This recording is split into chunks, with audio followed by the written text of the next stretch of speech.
I think we're going to batter Denmark 1-0.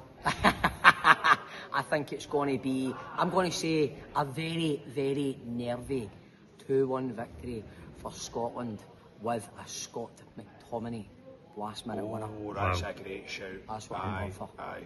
That would be a big moment if we do win that game. Do you have a favourite moment from your time watching Scotland? Do you know, I've got a few. Mine's is World Cup 98 kicking off against Brazil, without a doubt.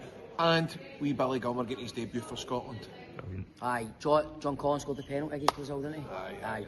One of my favourite memories, and no favourite, just earliest memories, was McCoy scoring against Switzerland at Euro 96. Because it was an absolute peach of a goal. And who was it we played? Either Latvia or Estonia when they never turned up. And they kicked off. We kicked off even up the road. That was the best. That was the best Scotland game I've ever watched. Hey, that was a right tight system we had that night. Honestly, the team were flying that up night. the road. Aye, up the road. But I think one of the greatest memories of recent times is getting to the Euros. Obviously, the buzz in the country, in the city alone in Glasgow, the buzz was phenomenal. I loved going out with the Waynes and my missus and my mates and their Waynes and going to places that had big screens up and all that and watching the games. That was good.